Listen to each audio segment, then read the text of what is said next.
ప్రియులారా, ఈ మాటలు వింటున్నటువంటి మీ అందరికీ వందనాలు. ఈ లోక రక్షకుడు, దేవుని కుమారుడు, మనందరికీ ప్రభు అయిన యేసుక్రీస్తు ప్రభుల వారి పేరట అందరికీ వందనాలు తెలియజేస్తున్నాను. ఇప్పుడు నేను ఇలా మాట్లాడడానికి గల కారణాలు ఏంటంటే, నిన్న ఒక వీడియో చూశాను. ఆ వీడియో చిల్లూరుపేట అక్కడ సేవ చేస్తున్నటువంటి సహోదరుడు షేక్ ప్రభు కిరణ్ అన్న గారు. అయితే ఆయన మాట్లాడినటువంటి మాటలకు లేదంటే ఆ వీడియోకు నేను కౌంటర్ వీడియోగానే మాట్లాడాలనుకుంటున్నాను. యాక్చువల్గా నేను ఎప్పుడూ ఎవరికి కౌంటర్గా ఇప్పటి వరకు కౌంటర్ వీడియోగా నేను మాట్లాడలేదు. కానీ ఈ విషయం గురించి నేను మాట్లాడాలనుకుంటున్నాను. ఎందుకు మాట్లాడాలి అని అనుకున్నానంటే, సత్యం కోసం, సత్యాన్ని స్థాపించటం కోసం మాట్లాడాలనుకున్నాను. అన్నగారు మాట్లాడుతూ చెప్పినటువంటి విషయం ఏంటంటే, బొంకూరి జానన్న గారు, హైదరాబాద్లో ఉన్నటువంటి బొంకూరి జానన్న గారు యేసుక్రీస్తు ప్రభుల వారిని దేవుడు కాదు అంటున్నారు అని చెప్పేసి ఆరోపిస్తూ మాట్లాడారు అన్నగారు. ప్రియులారా, యేసుక్రీస్తు ప్రభుల వారు దేవుడు కాదు అని చెబుతున్నారని ఒకటే పాయింట్ మాట్లాడుతున్నారు. కానీ ఏమంటున్నారు, ఇంతకు దేవుడు ఎవరిని అంటున్నారు, దేవుడని ఎవరిని అంటున్నారు అనేటటువంటి క్లారిటీ మాట్లాడకపోవటం నిజంగా విచారకరం. ఎందుకంటే ప్రపంచానికి కానీ క్రైస్తవ్యానికి కానీ దేవుడు ఒక్కడే. ఆ ఒకే ఒక్క దేవుడు యెహోవా, మనందరికీ తండ్రి అయిన దేవుడు ఒక్కడే. యేసుక్రీస్తు ప్రభుల వారు దేవుని యొక్క మూర్తిమంతుడై, ఆయన యొక్క తత్వం కలిగినటువంటి వాడు, దేవుని కుమారుడు. దేవుడేమో అదృశ్యుడు, అదృశ్య దేవుని స్వరూపి అని చాలా అద్భుతంగా ఉన్నతంగా ప్రకటిస్తున్నాం. క్రీస్తులో 100% దైవత్వం ఉంది అని చెబుతున్నారు ఆయన, కానీ నేను కూడాను. ఈ వీడియో లేదంటే ఈ మాటలు నేను ఎందుకు మాట్లాడుతున్నాను కౌంటర్గా, యాక్చువల్గా మాట్లాడింది బొంకూరి జానన్న గురించి కదా అని అనుకోవచ్చు మీరు. బొంకూరి జానన్న గారికి ఉన్న విశ్వాసము, నా విశ్వాసం ఒకటే. రెండోది, ఆయన మాట్లాడుతూ మన గుంటూరులో జరిగినటువంటి ఒక చిన్నపాటి చర్చ లాంటిది, చర్చ కూడా కాదు అని అన్నారు అన్నగారు. సరే, ఏదేమైనా దాని గురించి ప్రస్తావించారు. అక్కడ ఆ చర్చలో ఉన్నది నేను వంశీ అన్నగారు, మేమిద్దరము మాట్లాడుకున్నాం గనక, ఆ చర్చ గురించి మాట్లాడారు గనక నేను మాట్లాడుతున్నాను. ఆ చర్చ గురించి మాట్లాడుతూ అన్నగారు చెప్పారు, ప్రేమపూర్వకమైనటువంటి డిస్కషన్ జరిగింది, మామూలుగా ఒక చిన్నపాటి చర్చ అని అన్నారు. దాంతోపాటుగా అందులో అక్కడ ఏం జరిగింది బొంకూరి జానన్న గారికి తెలియదు, నేను ప్రత్యక్ష సాక్షిని అని చెప్పేసి ప్రభు కిరణ్ అన్న గారు చెప్పారు. ప్రత్యక్ష సాక్షిని అని చెప్పి ఏమన్నారంటే, బొంకూరి జానన్న గారు ఆ చర్చలో సమాధానం చెప్పుకోలేక వంశీ గారు పారిపోయారని చెప్తున్నారు. అది తప్పు, ఎందుకంటే నేను ప్రత్యక్షంగా అక్కడ ఉన్నాను, బొంకూరి జానన్న గారు లేరు అన్నారు. రైట్, ఆయన లేరు, కానీ మీరున్నారు. అయితే అక్కడ ఏం జరిగిందో మేము ఆ అబ్బాయికి, లేదంటే ఈ మిర్యాల నుంచి వచ్చినటువంటి ఆ అబ్బాయికి మేము సమాధానం ఇచ్చామా లేదా, మేము ఆయనకు ఏ విధంగా మేము సమాధానం ఇచ్చామో మీరు చూడాలి అని అనుకుంటే మీరు మమ్మల్ని పిలవండి, లేకపోతే మీరు మా దగ్గరికి రండి. ఒక రూమ్లో కూర్చొని స్క్రీన్ మీద ప్లే చేసి చూద్దాం ఆ రోజు ఏం జరిగిందో, మేము ఎలా సమాధానం ఇచ్చామో మీకే తెలుస్తుంది. కానీ తెలుసుకోకుండా మీరు ఇలా మాట్లాడకండి అని ప్రభు కిరణ్ అన్న గారు బొంకూరి జానన్న గారితో మాట్లాడుతున్నారు. అంటే దాని అర్థం ఏంటండి? అంటే ఆ చర్చలో సమాధానం కంప్లీట్గా ఇచ్చేశారు, మేము సమాధానం ఇచ్చేసాము ఆ అబ్బాయికి, ఆ అబ్బాయిలోనే తప్పు ఉంది, లేదంటే ఆ అబ్బాయి నెగ్గలేకపోయాడని ఈ కోణంలో ఉండేటటువంటి విధంగా, ఈ కోణంలో అర్థమయ్యేటటువంటి విధంగా మీరు మాట్లాడారు. అసలు నిజంగా ఆ చర్చలో ఏం జరిగిందో తెలియాలంటే ఆ చర్చ పబ్లిక్గా యూట్యూబ్లో ఎందుకు అప్లోడ్ చేయలేదు? మీరు ప్రతి వీడియో యూట్యూబ్లో అప్లోడ్ చేస్తారు కదా, మరి ఈ వీడియో ఎందుకు అప్లోడ్ చేయలేదు అని అన్నప్పుడు అన్నగారు ఒక మాట మాట్లాడారు, మాకు సంస్కారం ఉంది, మేము ఎవరిని బ్లేమ్ చేసి మేము హైలైట్ అవ్వాలనేటటువంటి కోణం మాలో లేదు, అందుకోసం మేము ఏం చేసామో మేము వీడియో అప్లోడ్ చేయలేదు అన్నారు. మరి అలాంటప్పుడు నేను ఒక ప్రశ్న అడుగుతాను. వంశన్న గారు హైదరాబాద్లో మట్టి లోకంలో మహాజ్ఞానం అని చెప్పేసి ఒక సెమినార్ పెట్టినప్పుడు, 5 రోజుల సెమినార్ పెట్టినప్పుడు అందులో కోటిరెడ్డి అని చెప్పేసి ఒక వ్యక్తి వచ్చాడు, ఒక అబ్బాయి వచ్చాడు. ఆ కోటిరెడ్డి ఆయన యొక్క వాదన ఏంటంటే యేషువా మెస్సియా అనేటటువంటి కోణంలో ఆయన వచ్చాడు.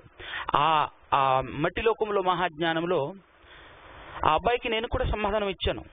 నేను కూడా ఆయనతో దాదాపుగా ½ దాకా మాట్లాడి ఇది కరెక్ట్ కాదు బ్రదర్ అని చెప్పేసి నేను భోజనం అయిపోయిన తర్వాత ఆయనతో మేము మాట్లాడాను నేను. అయితే ఆయన్ని అన్నగారు తీసుకొని అంటే స్టేజ్ మీద పిలిచేసి కూర్చోబెట్టేసి మాట్లాడారు. దాదాపు 1-2 గంటల దాకా మాట్లాడారు. మాట్లాడిన తర్వాత వెంటనే దాన్ని అప్లోడ్ చేశారు. ఎందుకు? ఆ అబ్బాయిని బ్లేమ్ చేసేసి మేము హైలైట్ అవ్వాలి అనే కోణం మాకు లేదు, మాకు సంస్కారం ఉంది అనేటటువంటి విధానం అక్కడ ఎందుకు లేదు అని అడుగుతున్నాను ప్రియులారా. ఇక్కడ మాత్రమే అది వచ్చిందా, అక్కడ ఎందుకు లేదు అని అంటున్నాను. అయితే ప్రియులారా, నేనైతే నన్ను బ్లేమ్ చేస్తున్నారని నేను ఫీల్ అవ్వను. యేసు దేవుని కుమారుడు అని ఎంతో ధైర్యంగా నేను చెప్తున్నాను. దేవుడు ఒక్కడే, ఆయన యేసుక్రీస్తుకు తండ్రి, మనందరికీ తండ్రి అని చెప్తున్నాను. సో మీరు ఆ వీడియో పబ్లిసిటీ చేయటంలో నాకు ఏ అభ్యంతరం లేదు, మీరు చేయాలనే కోరుతున్నాను. మేము వీడియో రికార్డ్ చేయలేదు, లేకపోతే ఈ పాటికి వీడియో పబ్లిసిటీ చేసేసేవాళ్ళం.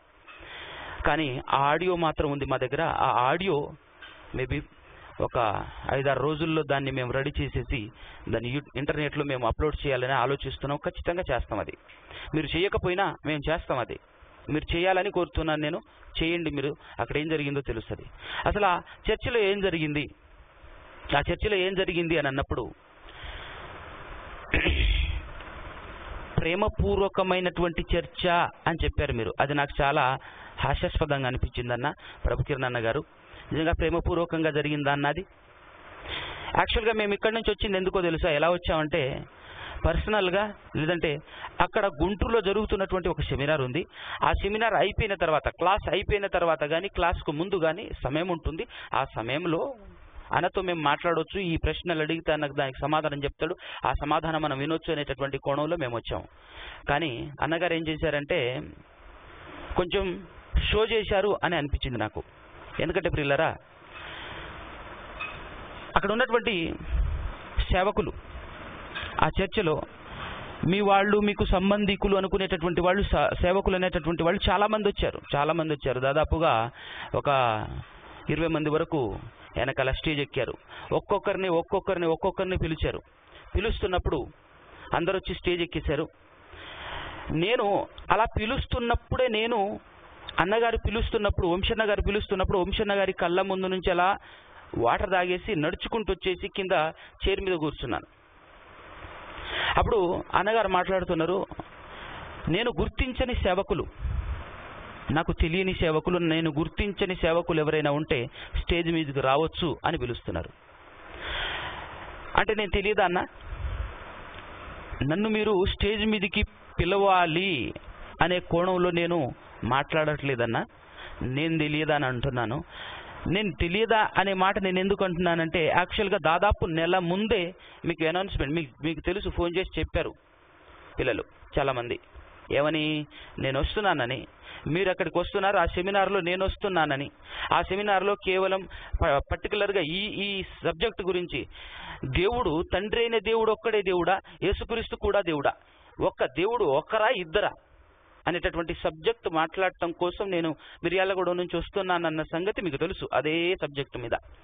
మరి అలాంటప్పుడు ప్రేమపూర్వకమైనటువంటి చర్చ అయితే మిర్యాలగూడ నుంచి ఫలానా తమ్ముడు వచ్చాడు, ఆ తమ్ముడిని కూడా పిలవండి, ఈరోజు యాక్చువల్గా సెమినార్, కానీ సెమినార్లో మనం ఆ చర్చ జరిగిస్తున్నాము అని అనుకోవచ్చు కదా.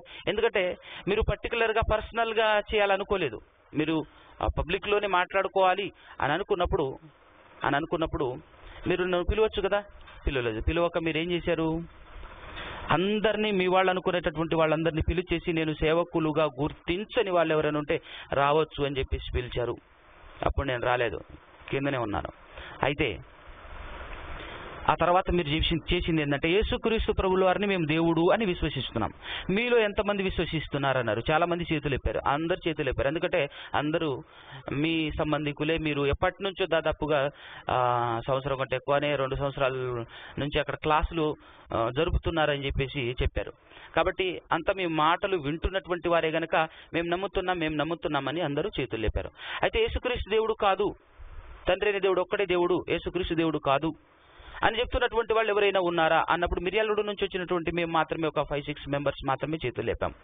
అయితే అప్పుడు యాక్చువల్గా మేము వచ్చామన్న సంగతి మీకు తెలిసి కూడా ఈ నటన ఎందుకు, ఈ విధమైనటువంటి ధోరణి ఎందుకు చేసి మీలో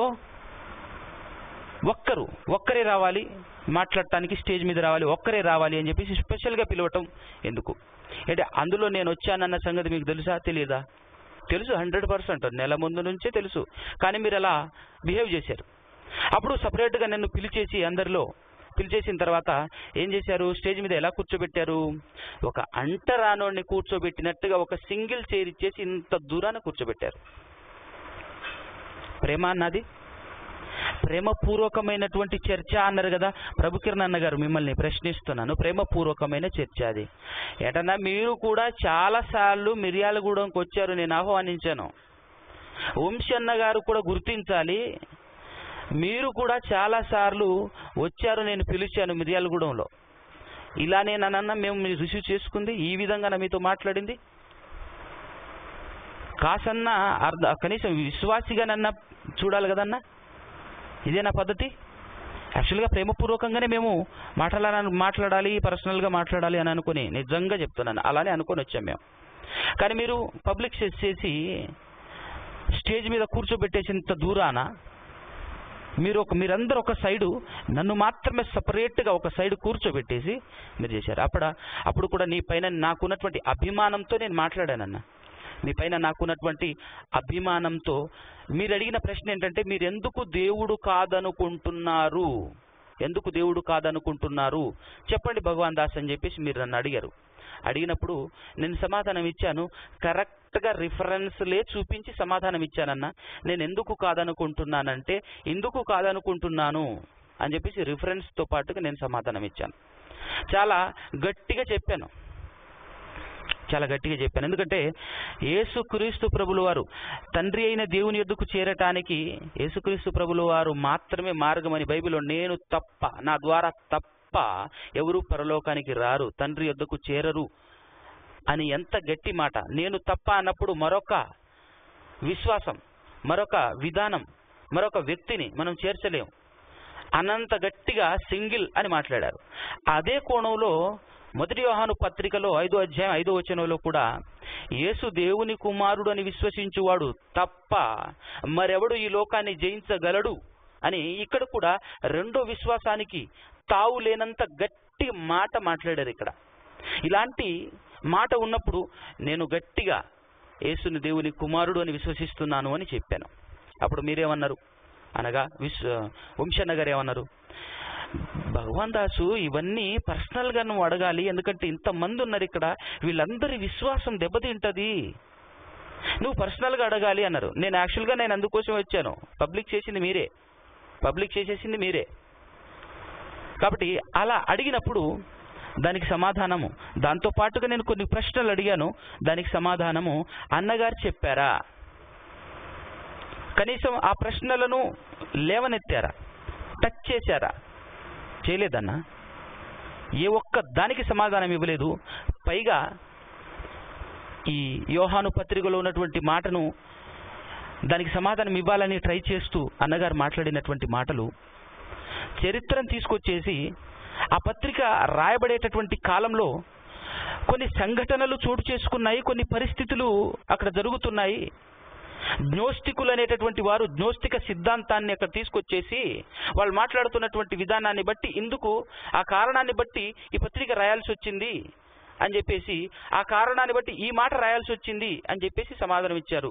దాన్ని సమాధానంగా తీసుకోమంటారా అన్న? అది సమాధానమే అంటారా?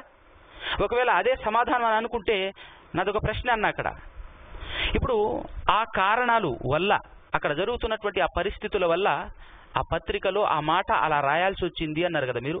ఒకవేళ ఆ పరిస్థితులు అలా జరగకపోయి ఉంటే వేరే విధంగా రాయించేవారా? యేసు దేవుని కుమారుడు అని నమ్మితే తప్ప, అలా నమ్మేవాడు మాత్రమే పరలోకం వెళ్తాడు, లేదంటే ఈ లోకాన్ని జయిస్తాడు అని రాయబడినటువంటి మాటను ఎలా రాసేవారు? ఆ పరిస్థితులు దాపరించకపోతే, ఆ పరిస్థితులు అలా ఏర్పడకపోతే యేసు దేవుడు అని నమ్మకపోతే అని రాయించేవారా అన్న? చెప్పాలి మీరు దీనికి సమాధానం. దేవుడు మనుషుల మధ్య జరిగేటటువంటి పరిస్థితులను బట్టి తను మాట్లాడే మాటను మార్చి మాట్లాడతారన్న? పరిస్థితిని బట్టి రాయించాల్సినటువంటి మాటను కాదనేసి ఇంకొక మాటను రాయిస్తారా? ఒకసారి మీరే ఆలోచించాలి, దీనికి సమాధానం చెప్పాలి మీరు. ఏ ఒక్కదానికి సమాధానం చెప్పలేదన్నా, ఏ ఒక్కదానికి సమాధానం చెప్పలేదు ఆ రోజు చర్చలో. పైగా ఆ చర్చలో నేను అడిగే ప్రశ్నలకు సమాధానం చెప్పలేదు వంశన్న గారు. కనీసం మీరు చూపిస్తున్నటువంటి వచనాలకు నేను సమాధానం ఇచ్చాను, వివరణ ఇచ్చాను. ఆ వివరణనైనా కనీసం ఖండించారా? అది కూడా చేయలేదు. ఆ వివరణ తప్పు తమ్ముడు, అలా కరెక్ట్ కాదు అని అయినా చెప్పారన్న? అది కూడా చేయలేదు. కానీ వంశన్న గారు ఒకటి చేశారు, ఏంటో తెలుసా? ఏం మాట్లాడినా, నేను ఎలాంటి ప్రశ్నలు అడిగినా, నేను ఎలాంటి వివరణ ఇచ్చినా కూడా వాడి జోలికి కానీ అలాంటి ప్రశ్నల దరిదాపులో కూడా రాకుండా, ఉంది కదా, ఉంది కాబట్టి నమ్ముతున్నాం, లేకపోతే మాట్లాడదాం, 100 మాట్లాడదాం, లేకపోతే ఉంది కదా నమ్ముతున్నాం, ఉంది కదా నమ్ముతున్నాం అని అన్నారు అన్నగారు. విచిత్రం. మరి దేవుని కుమారుడని నమ్మితేనే ఈ లోకాన్ని జయించగలం అని కూడా ఉంది కదా అని నేను అడిగితే అన్నగారు ఏమన్నారు? అలా ఎందుకు రాయబడింది, అలా రాయటానికి గల పరిస్థితులు, కారణాలు ఏంటి అని మనం ఆలోచించాలి తమ్ముడు. అలా రాయబడింది కదా అని చెప్పేసి ఊకే నమ్మేయకూడదు మనము అని చెప్పారు అన్నగారు. బా సూపర్ అన్న, బాగా చెప్పారు. మరి మంచి మాట అన్నారు. కానీ ఇదే సూత్రము, ఇదే విధానము అక్కడ వర్తించదా అన్న? యేసుక్రీస్తు దేవుడు అన్నట్టుగా చూపిస్తున్నటువంటి వచనాలు అక్కడ ఇది వర్తించదా? ఈ సూత్రం వర్తించదా అన్న? అంటే నీకొక రూల్, నాకొక రూల్ అన్న? అంటే మీరు పెద్దోళ్ళు కాబట్టి మీరు ఏమైనా చెలాయించుకుంటారా? అక్కడ ఉన్నటువంటి ఆ చర్చలో జరిగింది ఏంటో తెలుసా? మొత్తం మీరు అసలు నాకు అవకాశం ఇచ్చారా? మధ్యలో ఒకసారి అవకాశం ఇస్తానన్నట్టుగా ఇస్తూ మరలా తీసేసుకున్నారు. అది వీడియోలో నీటికి కనపడుతుంది. వీడియోలో పెడితే మీరు 1:45 నిమిషాలు మాట్లాడితే అందులో 10-15 నిమిషాలు మాట్లాడాను నేను, అంతే.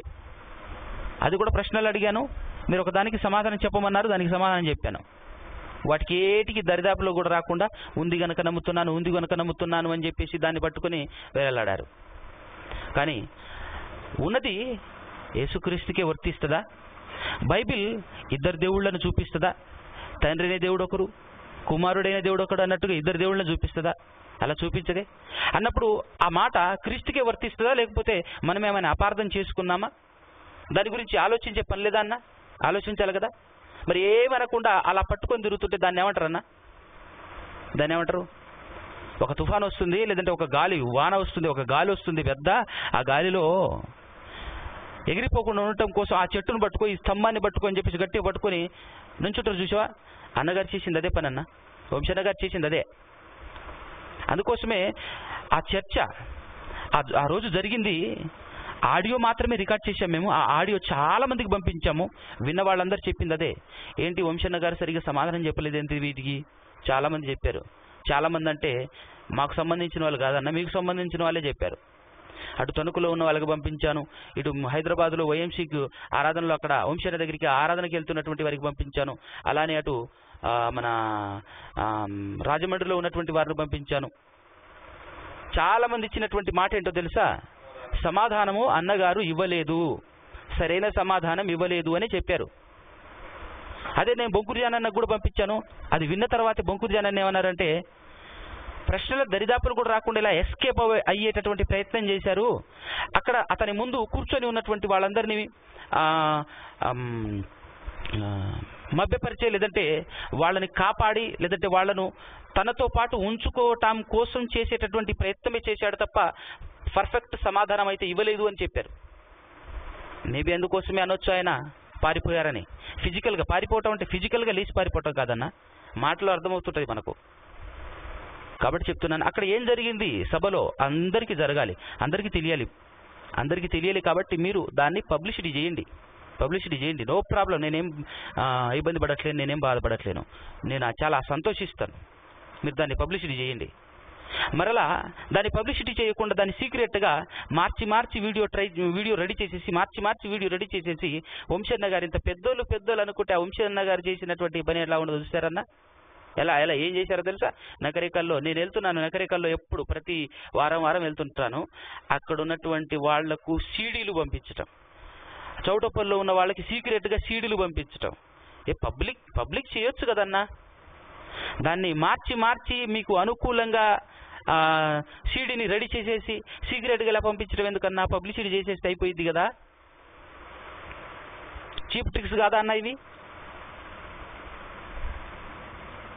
ఇంకా సభలో ఏం జరిగిందో మీ వాళ్ళే రిజల్ట్ ఇచ్చారు. అక్కడ ఆ సభలో ఏం జరిగిందో రిజల్ట్ గుంటూరులో ఆ సభ జరిగిన తర్వాత, అసలు గుంటూరులో ఎప్పుడు నేను వాక్యం చెప్పడానికి రాలేదు, కానీ మీ వాళ్ళే ప్రభుకిరణ్ మీరు దాదాపు సంవత్సరం నుంచి నడిపిస్తున్నారట, మీరు వాక్యం చెప్పడానికి వెళ్తున్నారంట అక్కడ ఉన్నటువంటి ఒక చర్చికి. అక్కడ అది ఆ గుంటూరులో అమరావతి రోడ్లో ఉన్నటువంటి ఒక చర్చిలో, ఆ చర్చిలో మీరు ప్రతి నెల వెళ్ళి మీరు వాక్యం చెప్పి వస్తున్నారట.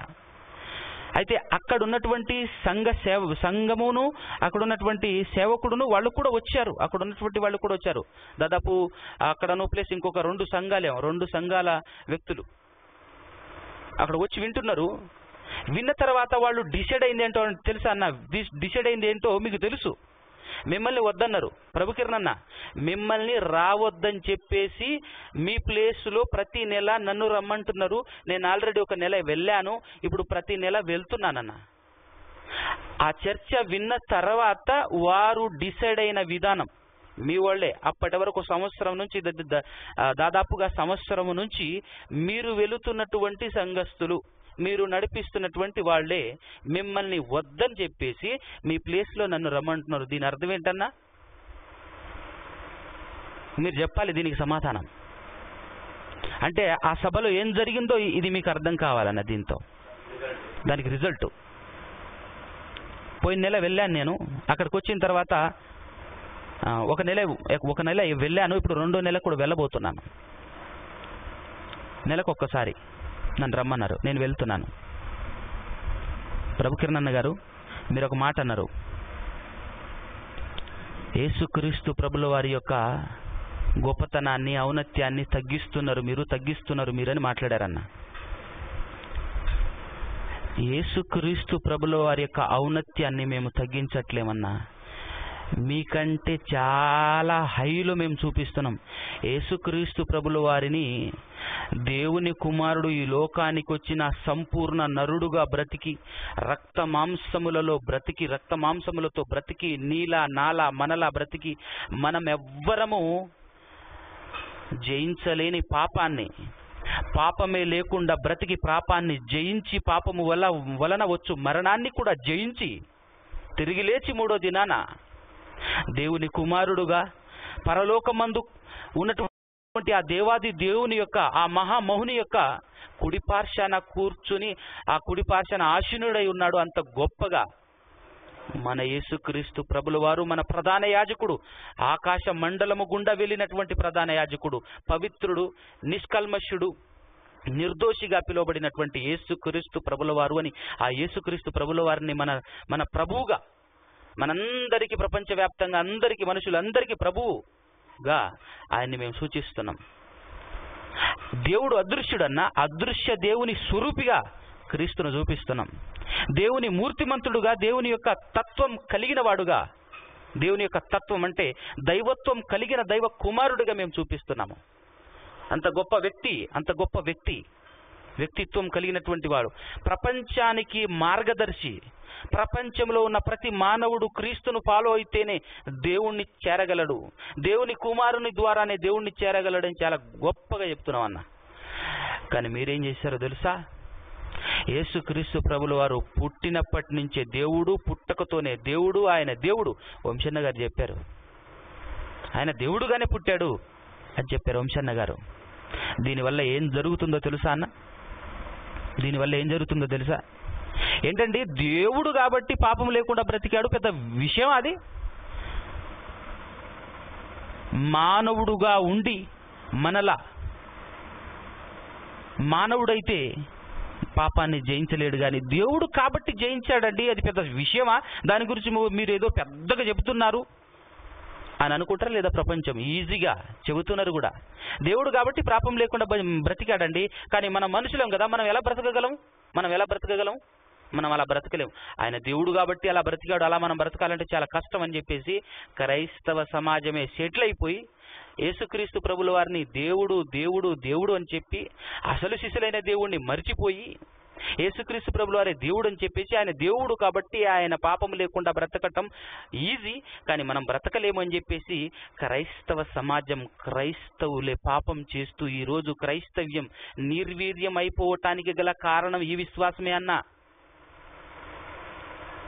మీకు తెలుసు, ప్రపంచంలో చాలా మంది క్రైస్తవులు డినామినేషన్గా ఎన్నో శాఖోపశాఖలుగా తయారయ్యారు. ఎందుకు? అందరూ దాదాపుగా పాపం చేస్తూ నోట మాటల్లో కానీ, చేతల్లో కానీ, చూపుల్లో కానీ, ఆలోచనలో కానీ అన్ని విషయాల్లో పాపాలు చేస్తూ పైగా మేము క్రైస్తవులమని చెప్పుకుంటున్నారు. అలా తయారవటానికి గల కారణం ఏంటి? యేసుక్రీస్తుని వెంబడించండి అయ్యా మీరు అని అంటే ఆయన దేవుడు అండి, ఆయనలా మనం ఎలా బ్రతకగలుగుతామండి అని చెప్పేశారు. మీ సన్నిహితులే ఇలాంటి ప్రసంగాలు చేస్తున్నారు, నేను విన్నానన్నా. మీ సన్నిహితులే, మీ యొక్క బృందంలో ఉన్నటువంటి వారే యేసుక్రీస్తు ప్రభువారు దేవుడు, ఆయనలా మనం బ్రతకలేము అని చెప్పేశారు. ఇప్పుడు దీనివల్ల విశ్వాసం పాడైపోవటం మాత్రమే కాదన్నా, క్రైస్తవ్యం నిర్వీర్యం అయిపోయేటటువంటి పనిది. అందుకోసమే వ్రాయించాడు దేవాది దేవుడు బైబిల్లో, యేసుక్రీస్తు ప్రభుల వారిని దేవుని కుమారుడు అని విశ్వసించిన వాడు మాత్రమే ఈ లోకాన్ని జయించగలడు, లేకపోతే జయించలేడన్నా. అది దేవుని మాట, నా మాట కాదు. అందుకోసమే వ్రాయించాడు దేవుడు. కానీ మీరేమంటున్నారు? దేవుడు దేవుడు అంటున్నారు అన్న. బైబిల్లో ఉన్నది ఉన్నట్టు చెబుతున్నాం మేము. అంటే ఉన్నది ఉన్నట్టు చెబితే యేసుక్రీస్తు ప్రభుల వారిని హెచ్చించినట్ట, లేనిది చెబితే హెచ్చించినట్ట చెప్పాలి మీరు. ఉన్నది ఉన్నట్టు. కనీసం మేము చెబుతున్నటువంటి వచనాలు, మేము చూపిస్తున్నటువంటి వచనాలు ఏ ఒక్కటైనా తప్పు అని మీరు చూపించగలరా అన్న? మొన్న రీసెంట్గా నేను ఒక కరపత్రం రిలీజ్ చేశాను. ఏంటిది? సాతాను బోధ మనుషుల నోట, దేవుని బోధ యేసుక్రీస్తు ప్రభుల వారి నోట అని చెప్పేసి ఒకటి నేను పెట్టాను. అది నేనే రెడీ చేసి పెట్టాను. అందులో ఉన్న వచనాలను కాదు, ఈ వచనం తప్పు అని చూపించగలరా అన్న మీరు? ఉట్టి మాటలతో మాట్లాడుతున్నారన్న, ఉట్టి మాటలతో.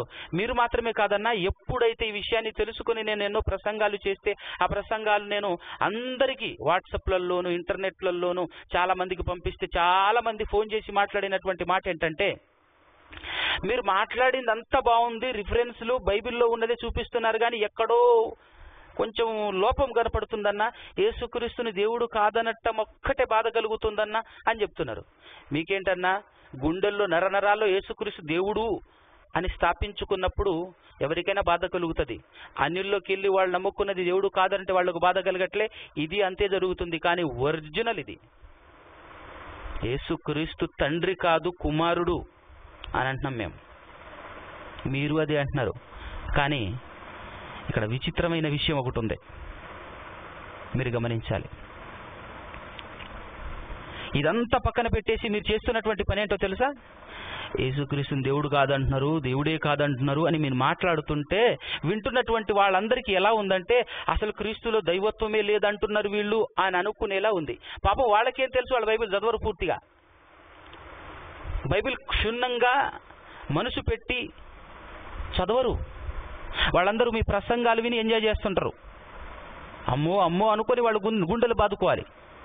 ఇంకొకటి ఏంటంటే, ప్రపంచంలో యేసుక్రీస్తే దేవుడు, తండ్రి గురించి పట్టించుకోకుండా తండ్రిని మర్చిపోయి యేసుక్రీస్తు మాత్రమే దేవుడు, లేదంటే యెహోవా దేవుడే క్రీస్తుగా వచ్చాడు అని నమ్మే వాళ్ళ గుంపు కూడా వాళ్ళే ఎక్కువ ఉన్నారు. అవునా కదా? మీకు తెలుసు, మాకు తెలుసు, మనకు తెలుసు.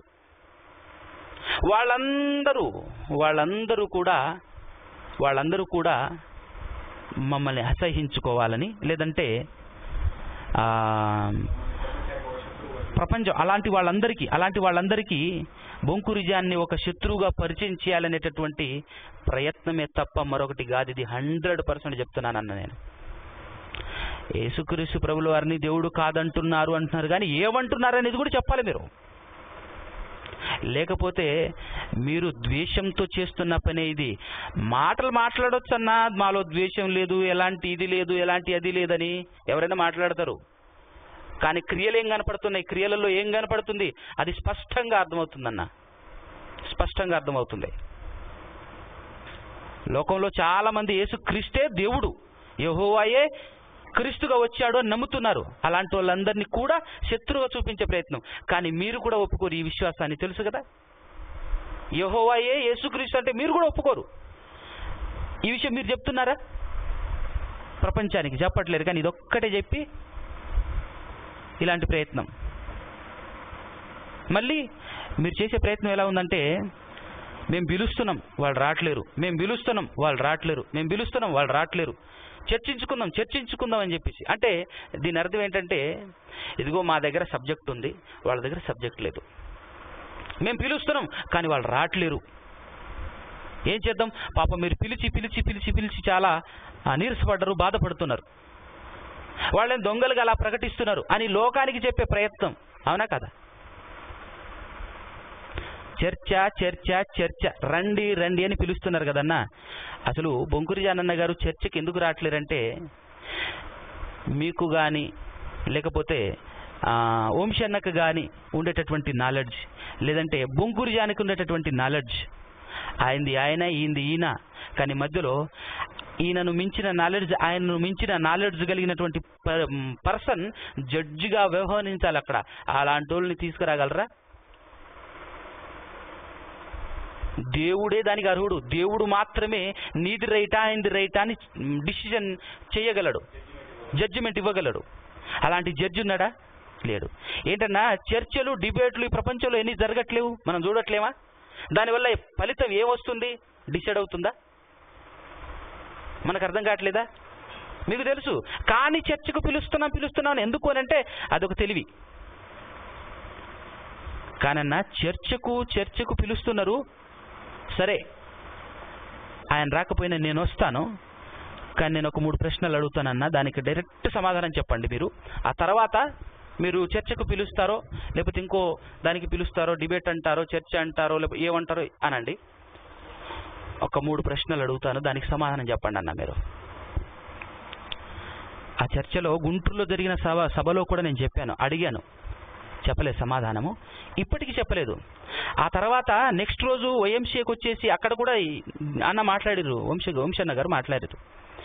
కనీసం అక్కడైనా ఒకదానికైనా సమాధానం ఇస్తాడేమో అని అనుకుంటే సమాధానం ఇవ్వకపోక కోపంతో భారీ డైలాగులు పలికారు. ఏమని? యేసుక్రీస్తు దేవుడు కాదన్నవాడు సేవకుడే కాదు అని. దానికి సమాధానము మహాదేవుని గురించి మాట్లాడాం. ఉంది కదా అని అంటున్నారు తప్ప ఎందుకు ఉంది, ఎలా ఉంది, అది క్రీస్తుకి వర్తిస్తుందా లేదా అనేటటువంటి ఆలోచన మీరు ఆలోచించట్లేరన్న. నేను అడిగే 3 ప్రశ్నలు ఆలోచించండి. ఫస్ట్ ప్రశ్న, ఇప్పటి వరకు మీరు బోధించిన బోధల్లో ఎన్నో క్లాసులు మీరు బోధించారు, బైబిల్ చెబుతుంది, క్రీస్తు కూడా చెప్తున్నాడు. ఏమని? దేవుణ్ణి ఏ నరుడు చూడలేదు, దేవుని స్వరూపాన్ని చూడలేదు, దేవుని యొక్క స్వరాన్ని వినలేదు అని బైబిల్లో రాయబడి ఉంది. అది ఆ చర్చలో, మనం గుంటూరులో చర్చలో, దానికంటే ముందు, చర్చ జరగకంటే ముందు రత్నపాలన్న గారు మాట్లాడారు అదే సబ్జెక్టు కరెక్ట్గా. ఏమని? దేవుణ్ణి ఏ నరుడు చూడలేదు అని, ఏ మానవుడు చూడలేడు, చూడబోరు కూడా, ఆయన స్వరాన్ని కూడా వినలేరు అని. మీరు కూడా ఇలాంటి క్లాసులు చెప్పలేదన్న? చాలా క్లాసులు చెప్పారు. వంశన్న గారు కూడా చెప్పారు, చాలా మంది విన్నారు, మేము కూడా విన్నాము. రైట్? అయితే యేసుక్రీస్తు ప్రభువారిని చూశారా? చూశారు. ఆయన శరీరధారిగా వచ్చాడు అని ఒప్పుకోవాలి మనం ఖచ్చితంగా, లేకపోతే మనము భ్రష్టులమైపోతాం, ఖచ్చితంగా క్రీస్తు విరోధులైపోతాం. క్రీస్తు ఈ లోకానికి వచ్చాడు, మానవులు చూశారు క్రీస్తుని. అపోస్తలులందరూ మానవులే కదన్నా, వాళ్ళు మేము తాకి చూశాము, మేము కనులారా చూశాము, మేము చెవులారా విన్నాము ఆయన మాటలు అని చెప్పారు, ఆయన స్వరాన్ని, యేసుక్రీస్తు ప్రభువారిని. ఇప్పుడు బైబిల్లో దేవుణ్ణేమో చూడలేదు, యేసుక్రీస్తు ప్రభుల వారిని పరిచయం చేసినప్పుడు అదృశ్య దేవుని స్వరూపి అని అంటారు. అంటే దేవుడేమో అదృశ్యుడు, అదృశ్య దేవునికి ఈయన స్వరూపిగా, ప్రతిబింబంగా వచ్చాడు. ప్రతిబింబం అని బైబిల్ మాట్లాడుతుంది, కానీ ఈయనే దేవుడు అని బైబిల్ చెప్పట్లేదు. ఈయన కూడా దేవుడు అని చెప్పదు కూడా. ఇప్పుడు ఇక్కడ నా ప్రశ్న ఏంటో తెలుసా అన్న? బైబిల్లో కనబడే దేవుడు ఒకరు, కనబడని దేవుడు ఒకడు, ఇలా ఇద్దరు దేవుళ్ళు ఉన్నారా? బైబిల్ మొత్తం దేవుడు ఒక్కడే ఒక్కడే ఒక్కడే అని చెబుతున్నప్పుడు ఆ దేవుడు ఒక్కడే అన్నప్పుడు కనబడే దేవుడు ఒక్కడే అని చూపిస్తారా? కనబడని దేవుడు మాత్రమే దేవుడు అని ఆయన్ని చూపిస్తారా? లేకపోతే కనబడే దేవుడు కూడా ఒక దేవుడు ఉన్నాడు, కనబడని దేవుడు ఉన్నాడు, ఇలా ఇద్దరు దేవుళ్ళు ఉన్నారు అని చూపిస్తారా? ఏది చూపిస్తారు? దీనికి సమాధానం మీరు చెప్పాలన్న. మొదటి ప్రశ్న. రెండవ ప్రశ్న అన్న, యేసే దేవుడు అని అంటే మీరు ఒప్పుకోరు, నేను ఒప్పుకోను. చాలా మంది క్రైస్తవులు ఒప్పుకుంటారు, కానీ మీరు ఒప్పుకోరు. యేసు కూడా దేవుడు అంటేనే ఒప్పుకుంటారు తప్ప యేసే దేవుడు అంటే మీరు ఒప్పుకోరు. అనగా యేసే యెహోవా అంటే మీరు ఒప్పుకోరు. కాదు, వాక్యానుసారముగా కూడా కాదు, అది రైట్ కాదు, అది మీ విశ్వాసం. అయితే ఇక్కడ విచిత్రంగా అనిపించేటటువంటి విషయం ఏంటంటే అన్న, ప్రపంచానికి అలాగే క్రైస్తవ్యానికి దేవుడు ఒక్కడే, తండ్రి కూడా ఒక్కడే. అద్భుతం.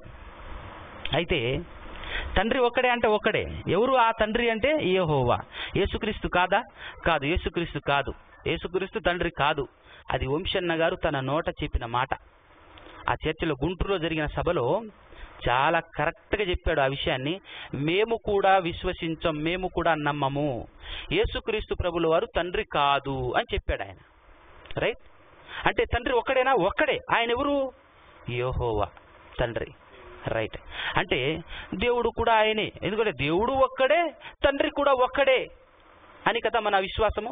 అలాంటప్పుడు ఇక దేవుడు కూడా ఆయనే అని అనుకుంటే, దేవుడు తండ్రి ఒక్కడే, దేవుడు ఒక్కడే, ఆయన ఎవరు అంటే తండ్రి అని చెప్పి యేసుక్రీస్తు కూడా దేవుడే అని చెప్తున్నారు మీరు. ఇదేంటి? దేవుడు మాత్రం ఇద్దరు, తండ్రి మాత్రం ఒక్కడా? మళ్ళీ పైపెచ్చు మాట్లాడేటప్పుడు మనకు దేవుడు ఒక్కడే, తండ్రి ఒక్కడే అని చెప్పటం. అలాంటప్పుడు దేవుడు ఒక్కడే అన్నప్పుడు ఒక్కడిగా కాకుండా ఇంకొక వ్యక్తిని, లేదంటే యేసుక్రీస్తు ప్రభుల వారిని, దైవ కుమారుడైన యేసుక్రీస్తు ప్రభుల వారిని దేవుడుగా చూపిస్తున్నారు. మరి తండ్రి ఒక్కడే అన్నప్పుడు కూడా ఆయన ఎందుకు తండ్రిగా చూపించట్లేరు? విచిత్రం ఇది. ఇది మీరు చెప్పాలి సమాధానం. దీనికి క్లారిటీగా మీరు సమాధానం ఇవ్వాలన్న. అయితే ఇక్కడ క్రైస్తవ సమాజం రకరకాలుగా విశ్వసిస్తుందన్న. యేసును దేవుడు అంటారు, క్రీస్తును దేవుడు అంటారు, యేసును దేవుడు అంటారు, యెహోవాను దేవుడు అంటారు, పరిశుద్ధాత్మని కూడా దేవుడు అంటారు. ముగ్గురు కలిపితే ఒక్కడు అని వాళ్ళు అంటారు. అది మీరు ఒప్పుకుంటారా అన్న? మీరు ఒప్పుకోరు. మీరు ఒప్పుకోక ఏం చేస్తారు? మీరు తండ్రి వేరు, కుమారుడు వేరు, పరిశుద్ధాత్ముడు వేరు, ముగ్గురు ఒక్కటి, ముగ్గురు ఒక్కరే కారు, ముగ్గురే అని విశదీకరించి నిరూపించి చూపించారు. మీరు చూపించిన తర్వాత మీరేమంటున్నారు? తండ్రి సపరేట్ దేవుడు, క్రీస్తు సపరేట్ దేవుడు, పరిశుద్ధాత్మ సపరేట్ దేవుడు అని ప్రపంచానికి, క్రైస్తవ ప్రపంచానికి ముగ్గురు దేవుళ్ళు అని చూపిస్తున్నది మీరు కాదా అన్న? ఇది వాక్య విరుద్ధం కాదా అన్న? తప్పు. ఈ విశ్వాసమేనా అన్న? మళ్ళీ పైగా ఎవరైనా అడిగితే దేవుడు ఒక్కడే కదా అన్న అంటే, అవును దేవుడు ఒక్కడే, ఎవరు కాదన్నారు, మేము అదే కదా చెప్తున్నాము అని అంటారు. మళ్ళీ ఎవరన్నా దేవుడు ఒక్కడే అని అంటే తండ్రి లేదంటే యెహోవా, ఆయన ఒక్కడే దేవుడు, ఎవరు కాదన్నారు. మరి యేసుక్రీస్తు ప్రభులారు ఎవరన్నా అని అంటే ఆయన కూడా దేవుడు. చాలా విచిత్రంగా లేదన్నా ఇది? విశ్వాసంలో క్లారిటీ ఉందా అన్న? మీ విశ్వాసం మా విశ్వాసం అని అంటున్నారు కదన్నా, మీ విశ్వాసంలో మీకు క్లారిటీ ఉందా? క్లారిటీగా చెప్పగలరా అన్న? ఈ మాటలు ఎలా ఉన్నాయంటే మీకు ఎలా ఉందో తెలియదు, కానీ నా భాషలో మాత్రం నాకు అర్థమవుతున్నటువంటి విధానం ఏంటంటే అతిక తెలివి అంటారు దీన్ని అనిపించింది నాకు. దేవుడు ఒక్కడే అని చెప్పటం నోటి మాట ద్వారా, విశ్వసించటం మాత్రం ఇద్దరు దేవుళ్ళుగా, ముగ్గురు దేవుళ్ళుగా విశ్వసిస్తున్నారు మీరు. ఇది విశ్వాసమా అన్న? ఇది విశ్వాసమేనా? దీన్ని మళ్ళీ మీరు గొప్పోళ్ళు, మేమే సత్యవంతులమని మీరు ప్రచారం. మీకంటే ఒక్కడే దేవుడు, ముగ్గురు ఒక్కడే అని చెప్తున్న నయం కాదా అన్న? వాళ్ళదే రైట్ అని చెప్పట్లేను నేను, వాక్యానుసారం కాదు, కానీ ఎంతో కాస్త కూస్త వాళ్ళ నయం అనిపిస్తుంది. ఇది రెండో ప్రశ్న అన్న, దీనికి క్లారిటీ ఇవ్వాలి మీరు. ఇందులో ముగ్గురు దేవుళ్ళ, ఇద్దరు దేవుళ్ళ, ఒక్క దేవుడా? క్రైస్తవ్యానికి ఎంతమంది దేవుళ్ళు? ఇది మీరు క్లారిటీగా చెప్పాలన్న. రెండో ప్రశ్న. ముగ్గురులో దేవుడు ఒక్కడు, దేవుడెవరు? ఇది క్లారిటీగా చెప్పాలి. ఇది రెండో ప్రశ్న. మూడో ప్రశ్న అన్న, మూడో ప్రశ్న, బైబిల్లో యేసుక్రీస్తు ప్రభుల వారి గురించి దేవుని కుమారుడు దేవుని కుమారుడు దేవుని కుమారుడు అని 100 సార్లు ఉందన్న, కానీ స్పెషల్గా యేసుక్రీస్తుని దేవుని కుమారుడు అని విశ్వసిస్తేనే రక్షణ. యేసుక్రీస్తును దేవుని కుమారుడైన క్రీస్తు, యేసుని దేవుని కుమారుడైన క్రీస్తు అని విశ్వసిస్తేనే నిత్యజీవం. యేసు దేవుని కుమారుడైన క్రీస్తు అని విశ్వసిస్తేనే ఈ లోకాన్ని జయించగలము. దేవుడు మనలో ఉంటాడు. మనం బాప్తిస్మం తీసుకోవాలన్నా 100%, పూర్ణ హృదయం అంటే 100% నీ విశ్వాసం అలా ఉండాలి అని బైబిల్ సూచిస్తుంది. అలాంటప్పుడు నేను అడిగే ప్రశ్న ఏంటంటే, ఒక్క మాట, యేసును దేవుడు అని కూడా విశ్వసించాలి అనేటటువంటి ఒక్క మాట చూపించండి అన్న బైబిల్లో, చాలు. ఒక్క మాట చూపించండి బైబిల్లో. యేసుక్రీస్తు దేవుడు అని రాయబడి ఉంది కదన్నా, రాయబడి ఉంటే నమ్మమని కాదా దీని అర్థం అని లాజిక్లు మాట్లాడతారు మీరు, బాగుంది. కానీ అదే లాజిక్ ప్రకారంగా నేను మాట్లాడతాను. యేసుక్రీస్తు ప్రభుల వారిని దేవుని కుమారుడు అని రాయబడి ఉంది, మరి దేవుని కుమారుడు అని విశ్వసించమని కాదా అన్న? అవును, విశ్వసించమనే. మరి అలాంటప్పుడు దేవునికి ఈ తెలివి లేకనా మరలా స్పెషల్గా రాయించారు? మీకున్న తెలివి దేవునికి లేకనా అన్న మళ్ళా స్పెషల్గా రాయించారు, క్రీస్తును దేవుని కుమారుడుగానే విశ్వసించాలి అని. అన్న, క్రీస్తును నమ్మినప్పటి నుంచి, నమ్మాల్సి వచ్చినప్పటి నుంచి ఈ లోకాన్ని వదిలిపెట్టాల్సి వచ్చేంత వరకు మన విశ్వాసం ఎలా ఉండాలో బైబిల్ స్టెప్ బై స్టెప్ చెప్పిందన్న. యేసుక్రీస్తును దేవుని కుమారుడని విశ్వసించితేనే మన విశ్వాసం రైటు. అప్పుడు మనం బాప్తిస్మం తీసుకోవటానికి అర్హులం. బాప్తిస్మం తీసుకున్న తర్వాత దేవునిలో మనం బ్రతకాలి అని అంటే, దేవునిలో నడవాలంటే, దేవుడు మనలో ఉండాలి, మనం దేవునిలో ఉండాలంటే, యేసును దేవుని కుమారుడని ఎవడైతే ఒప్పుకుంటాడో వానిలోనే దేవుడు ఉంటాడు. అది బైబిల్ చెప్పినటువంటి మాట. ఆ తర్వాత మనం విశ్వాసంలో డెవలప్ అయిపోయిన తర్వాత ప్రకటన చేయాలి, సువార్త చేయాలి అని అనుకుంటే, సేవ చేయాలని అనుకుంటే, ప్రతి అపోస్తలు సూచించారు, అందరూ ప్రకటించారు, యేసుని దేవుని కుమారుడు అని ప్రకటించారు. పౌలు గారైతే యేసే దేవుని కుమారుడు అని ప్రకటించారు. ఆయన, నేను దేవుని కుమారుణ్ణి ప్రకటించటానికి నియమింపబడి ఉన్నాను, తల్లి గర్భములో పుట్టక ముందే దేవుడు నన్ను నిర్ణయించాడు, నన్ను సెలెక్ట్ చేశాడు. ఎందుకో తెలుసా? తన కుమారుని ప్రకటించటానికి అని చెప్పాడు. ఇది ప్రకటన అన్న. ఆ తర్వాత ఈ లోకాన్ని జయించాలి, ఈ లోకపు పాపాన్ని జయించాలి, క్రీస్తును వెంబడించాలి అనంటే యేసును దేవుని కుమారుడు అని విశ్వసించాలి. అలా విశ్వసించేవాడు మాత్రమే ఈ లోకాన్ని జయించగలడు అన్నంత రేంజ్లో బైబిల్లో వచనాలు కనబడుతున్నాయన్న. మరి ఇంతలా కనబడుతున్నాయి, ఇంతలా రాయించాడు కదా అంటే దేవునికి తెలియకనా అన్న? సపరేట్గా రాయించాడు. మీరు అడుగుతున్నారు కదా సపరేట్గా రాయించాలా అని. మరి ఇది ఎందుకు సపరేట్గా రాయించారు? సమాధానం చెప్పాలి మీరు దీనికి. అందుకోసం అడుగుతున్నాను, ఒక్క వచనం చూపించండి చాలన్న. ఒక్క వచనం చూపించండి, ఇదంతా కాదు, ఒక్క వచనం చూపించండి. యేసును దేవుడు అని కూడా విశ్వసించాలి. అలా విశ్వసించకపోతే బాప్తిస్మం తీసుకోకూడదు, అలా విశ్వసించకపోతే ఈ లోకాన్ని జయించలేము, అలా విశ్వసించకపోతే మన విశ్వాసం నిలబడదు. అలా ఏదో ఒక వచనం, ఏదో ఒకటి చూపించండి చూద్దాం. అన్నా, క్రీస్తు ద్వారా మనం పరలోకం అనగా తండ్రి వద్దకు వెళ్ళాలన్నా. దీనికి ఒక చిన్న ఎగ్జాంపుల్ చెప్తాను. హైదరాబాద్, చిలకలూరుపేట నుంచి హైదరాబాద్ వెళ్ళాలంటే ఒక హైవే, ఒక రూట్ ఉంటుంది. ఆ హైవే ద్వారా ఎక్కడికి వెళ్ళాలి? హైదరాబాద్ వెళ్ళాలి. ఆ హైవే కూడా హైదరాబాద్ అంటే ఎంత తప్పన్నా, ఎంత తెలివి తక్కువ ప్రశ్న మాట అది. హైవే ద్వారా హైదరాబాద్ వెళ్ళాలి, క్రీస్తు ద్వారా దేవుని దగ్గరికి వెళ్ళాలి. హైవే హైదరాబాద్ కాదు, క్రీస్తు దేవుడు కాదు, దైవత్వం కలిగిన దేవుని కుమారుడు. ఇది మీరు ఆలోచించాలన్నా. మనకు ఒక ప్రధాన యాజకుడు ఉన్నాడు, మనకు సరిపోయిన వాడు ప్రధాన యాజకుడు ఉన్నాడు. దేవుడా అన్న? మన ప్రధాన యాజకుడు దేవుడా? దేవుని దగ్గర కూర్చొని మన కొరకు విజ్ఞాపన, దేవుని దగ్గర దేవునితో మన నిమిత్తం విజ్ఞాపన చేస్తున్నది దేవుడా దేవుని కుమారుడా? మీరు చెప్పాలన్నా. మన కోసం విజ్ఞాపన చేస్తున్నది దేవుడా దేవుని కుమారుడా? మన ప్రధాన యాజకుడు దేవుడా దేవుని కుమారుడా? వీటికి మీరు సమాధానం చెప్పాలి. వీటికి సమాధానం చెప్తే చాలన్నా. వీటికి సమాధానం చెప్తే చాలు. మీరు అనుకున్నట్టుగా మేము బోధిస్తాము, మీరు అనుకున్నట్టుగా వాక్యానుసారంగానే.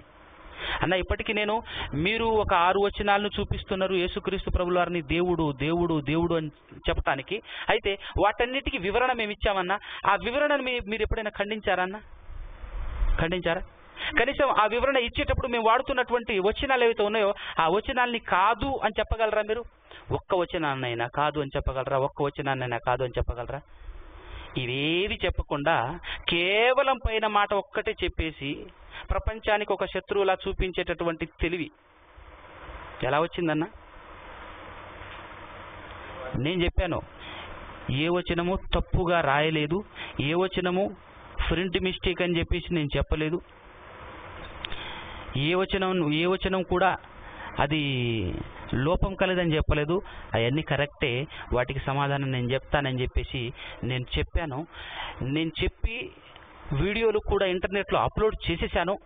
ఇప్పుడు కరపత్రాలు రిలీజ్ చేస్తున్నానన్న. 1వ వచనం యేసు దేవుడు అని చెప్పే 1వ వచనం, యేసు దేవుడు అని చూపించే, యేసు దేవుడు అని చూపే 2వ వచనం, 3వ వచనం, 4వ వచనం, 5వ వచనం, 6వ వచనం అని ఒక్కొక్కటి రిలీజ్ చేస్తున్నాను. ఆల్రెడీ మీ దగ్గరికి ఒక వచనం వచ్చే ఉంటుంది అనుకుంటాను. 3వ వచనం 1, 1వ వచనం 1 నేను ఆల్రెడీ రిలీజ్ చేశాను. ఇంకా మిగతాయి కూడా అయిపోయింది, సిస్టంలో వర్క్ జరుగుతుంది. అది కంప్లీట్ అయిపోయిన తర్వాత అవి కూడా వస్తాయి. వాటిని ఖండించండి అన్న. మేము చూపిస్తున్న వచనాలను కాదు అని చెప్పండి అన్న. ప్రభుకిరణ్ అన్న మీతోనే మాట్లాడుతున్నాను. వంశన్న గారు కూడా సమాధానం చెప్పండి అన్న. కనీసం ఇప్పటికైనా ఈ ప్రశ్నలకు సమాధానం చెప్పండి. ఇప్పటికైనా సమాధానం చెప్పండి. వీటికి సమాధానం చెప్పిన తర్వాతే కౌంటర్లు ఇవ్వండి అన్న. ఈ వీడియోకి కౌంటర్లు ఇవ్వాలన్నా, తర్వాత ఇంకేమైనా చేయాలన్నా ఈ ప్రశ్నలకు సమాధానాలు ఇచ్చిన తర్వాతే మీరు ఏమైనా చేయండి. అర్థమైందా? ఇంకొకటి ఏంటంటే, కామెంట్లు ఇచ్చేవారు ఉంటారు, బైబిల్ చదవరు పాపం. వినంగానే అడ్డగోలు కామెంట్లు చేస్తుంటారు వీడియో కింద. కానీ ఆలోచించండి ఒక్కసారి, ప్రపంచానికి దేవుడు ఒక్కరా ఇద్దరా అనేది. అలాగని చెప్పేసి యేసుక్రీస్తుని దేవుడు అంటున్నటువంటి ప్రభుకిరణ్ అన్న కానీ వంశన్న కానీ యెహోవాయే యేసుక్రీస్తు అని చెప్పట్లేదు. అది తప్పు అని ఖండిస్తారు. యెహోవాయే యేసుక్రీస్తు కాదు, యేసుక్రీస్తు వేరు, యెహోవా వేరు అని చెప్పి ఇద్దరు దేవుళ్లను, ముగ్గురు, పరిశుద్ధాత్ముడు 3 దేవుళ్లను చూపిస్తున్నారు. ప్రపంచమా, క్రైస్తవ ప్రపంచమా? మీరు కూడా ఆలోచించండి. క్రైస్తవ్యానికి ఎంతమంది దేవుళ్ళు? ఈరోజు వీళ్ళు ఏదో సింగిల్ పాయింట్ పట్టుకొని బొంకురు జానని బ్లేమ్ చేసే ప్రయత్నం చేస్తున్నారు తప్ప అసలు వీళ్ళేం చేస్తున్నారు, వీళ్ళ విశ్వాసం ఏంటో మీరు నిలదీయండి, మీకు అర్థమవుతుంది. కాబట్టి అన్నగారు, ప్రేమపూర్వకంగా నేను చెప్తున్నాను, ఈ ప్రశ్నలకు సమాధానం ఇవ్వండి. చాలా ప్రశ్నలు ఉన్నాయి, కానీ నేను అడిగింది 3 ప్రశ్నలు. ఈ ప్రశ్నకు సమాధానం చెప్పండి. వీడియో రూపంలో నెట్లో పెడతారో, ఆడియో రూపంలో పంపిస్తారో, రాసి పంపిస్తారో పంపించండి.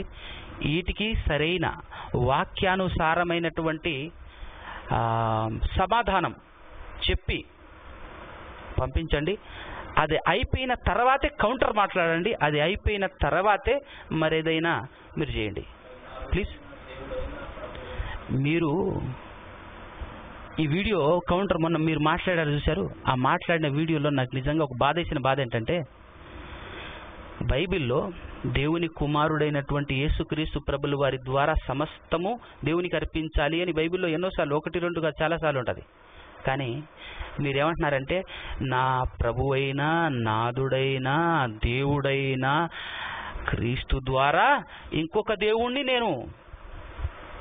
ఏంటండి విశ్వాసం అది? మా మీద కోపమో ద్వేషమో ఉండొచ్చు, మమ్మల్ని ఏదో చేయాలి, మా పైన నెగ్గాలి అని మీకు ఉండొచ్చు, లేదంటే మాకంటే మీరే హైలైట్ అవ్వాలి అని మీకు ఉండొచ్చు. ఏది ఉన్నా కూడా విశ్వాసాన్ని ఇలా కోల్పోతారన్న? విశ్వాసాన్ని ఇలా చేసేస్తారా? మీరు మాట్లాడారు మాకు బాధ కలుగుతుందని. మా original according to the Bible original విశ్వాసం అన్న దేవుడు ఒక్కడే అన్నది. దేవుడు ఒక్కడే అనే విశ్వాసాన్ని చెరుపుతున్నది మీరన్నా, మేము ఆ ఒక్కటే విశ్వాసాన్ని మేము హృదయపూర్వకంగా విశ్వసిస్తున్నాము. మరి మీకే అంత బాధ ఉంటే మాకెంత ఉండాలన్నా? మీకంటే 100% బాధపడుతున్నాం. నిజంగా 100% బాధ కలుగుతుంది. ఎందుకంటే ప్రపంచానికి చాలా మందికి మేము తెలియదు, మీరు పాపులర్ అయ్యారు. వంశన్న గారు కూడా పాపులర్ అయిపోయటం వల్ల మీరు అనేకుల దగ్గరికి వెళ్ళి చెప్తున్నారు.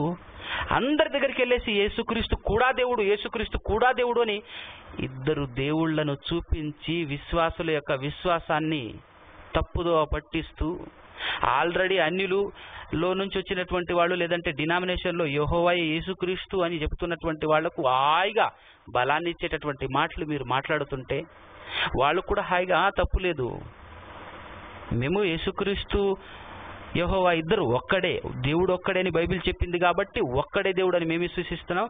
వీళ్ళు మాట్లాడుతున్నారు క్రీస్తు కూడా దేవుడు అంటున్నారు, ఏదేమైనా క్రీస్తుని కూడా దేవుడు అంటున్నారు, వీళ్ళది ఎటుపోయినా కూడా మా విశ్వాసం అయితే కరెక్ట్గానే ఉందని వాళ్ళు సెటిల్ అయ్యారు. ఇలా తప్పు మాట్లాడుతుంది ఎవరు? తప్పు అని చూపిస్తుంది ఎవరిని? ప్రపంచాన్ని మభ్యపరుస్తూ తప్పుదోవ పట్టిస్తుంది ఎవరిని? అసలు మీ విశ్వాసాన్ని మీరు వెలుగెత్తి చెప్పుకోగలరా అన్న పర్ఫెక్ట్గా? ఎంతమంది దేవుళ్ళని విశ్వసిస్తున్నారు మీరు? ఎవరెవరిని దేవుడుగా విశ్వసిస్తున్నారు మీరు? వాళ్ళిద్దరూ ఒకటి అని అంటున్నారా? వేరువేరు అంటున్నారా? ఇద్దరు ఒక్కరే అంటున్నారా? ఇద్దరిని వేరువేరుగా, ముగ్గురిని వేరువేరుగా చూపిస్తున్నారా? ఈ విషయాన్ని క్లారిటీగా ఓపెన్గా చెప్పుకోగలిగేటటువంటి స్థితిలో ఉన్నారా అన్న? మీకు విషయం తెలుసా అన్న? మీరు నన్ను కూడా ప్రశ్నించవచ్చు, నన్ను కూడా అడగవచ్చు. మీరు అనుకోవచ్చు, మీరుంటున్నటువంటి ప్లాట్ఫామ్ లేదంటే మీరు ఉంటున్నటువంటి ఏ విశ్వాసంతో మీరు బ్రతుకుతున్నారో ఆ ప్లాట్ఫామ్ నాకు తెలుసు అన్న. ఎందుకంటే నేను చాలా రోజులు అక్కడ ఉండొచ్చాను. మీరు ఎలా మాట్లాడతారో, ఏ వచనాల్ని బేస్ చేసుకొని మాట్లాడతారో, ఏ వచనాన్ని విశదీకరించి ఎక్స్ప్లెనేషన్ చేస్తారో, ఏ వచనాల్ని చూపిస్తారో అదంతా నాకు తెలుసు. ఎందుకంటే అక్కడే ఉండొచ్చాను, మీతోనే నేను ఇన్నాళ్ళు ఉండొచ్చాను.